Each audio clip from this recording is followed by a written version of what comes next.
Em 1983, eu ingressei no Ministério Público do Trabalho do Paraná. A partir daí, a partir dos processos, eu tive contato com a atuação profissional do Dr. Edésio. Eu via uma atuação muito forte na área do direito coletivo. Dr. Edésio, eu diria assim que ele é, com todo respeito aos demais advogados, mas eu vejo o Dr. Edésio como o mestre do direito coletivo no Paraná. Em um momento que nós acabávamos estávamos encerrando um período ditatorial, não é? Um momento que a classe trabalhadora se via fragilizada e que o dissídio coletivo tinha uma importância muito grande para a classe trabalhadora, para o avanço da classe trabalhadora. E a atuação do Dr. Edésio aí foi importantíssima, importantíssima. Ele via no dissídio coletivo um meio de avanço da classe trabalhadora. E a atuação dele era muito importante e era muito boa. Então, a partir daí, eu comecei a ter contato com a atuação do Dr. Edésio. Você vê, o Dr. Edésio, a vida dele parece que está muito ligada ao direito do trabalho, não é? E ele teve, pelas características, né, pelas qualidades pessoais, ele teve a aventura de participar da nossa Constituinte de 88. Então, ele foi um constituinte, né? Ele participou da nossa Constituinte de 88.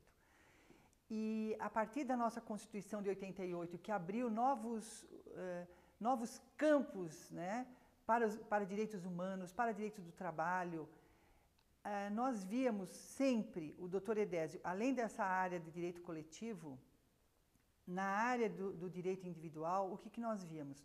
Toda vez que havia uma transformação na forma de produção capitalista, o Dr. Edésio, ainda que em lides individuais, nem sempre em lides pluri, mas lides individuais, ele trazia para o judiciário teses novas, buscando demonstrar que essas novas formas de produção capitalista, elas estavam precarizando o direito do trabalho, precarizando direitos conquistados pelos trabalhadores.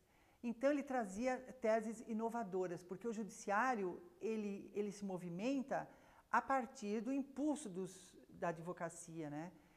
E, por exemplo, eu cito em Telêmaco Borba, quando uma empresa terceirizou a parte do seu plantio. E o Dr. Edésio imediatamente entra com essa tese arrojada, demonstrando que era uma terceirização irregular, né, e que abolia direitos dos trabalhadores. Então, ele impulsionava o judiciário do Paraná com essas teses novas. E não só o judiciário do Paraná, porque esses processos, muitos deles foram ao TST. Então, o Dr. Edésio, além, eu cito essa parte coletiva, na parte individual, ele foi um dos atores que fez com que muita jurisprudência fosse alterada. Jurisprudência que eu digo em favor da dignidade do trabalho humano, né, da dignidade da pessoa, da valorização do trabalhador, da melhoria das condições de vida da classe trabalhadora. Então, o Dr. Edésio, ele esteve nesse período todo em que eu tive a honra de participar do Ministério Público e depois do Tribunal Regional do Trabalho. A atuação que eu via do Dr. Edésio era essa. Era uma atuação, uma atuação de um profissional, mas que tinha por trás um caráter ideológico. Um caráter ideológico que eu diria de avanço da classe trabalhadora no sistema capitalista, né? Então, a atuação dele sempre foi muito importante. Ela sempre foi muito definida, ela sempre foi muito paradigma.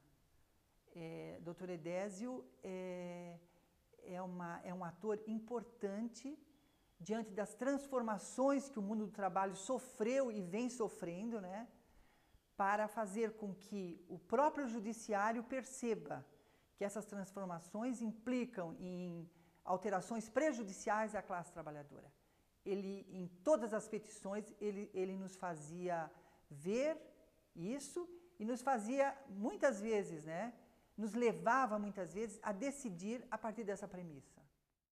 Para mim, o Dr. Edésio, ele foi mestre de todos esses advogados mais jovens, né, que hoje são brilhantes advogados, né, e que todos têm essa atuação ao lado da classe trabalhadora, né, avanço da classe trabalhadora.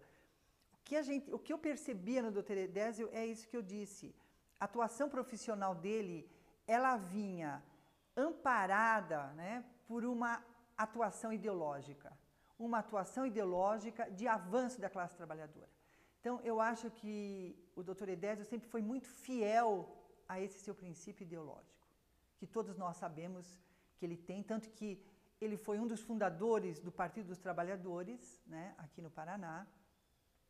Então, o que se percebe é que durante a trajetória profissional do Dr. Edésio, ele não se desviou desse princípio ideológico, que deve ter sido um princípio motivador desde o início da carreira dele, sabe? Então, ele tem esse diferencial,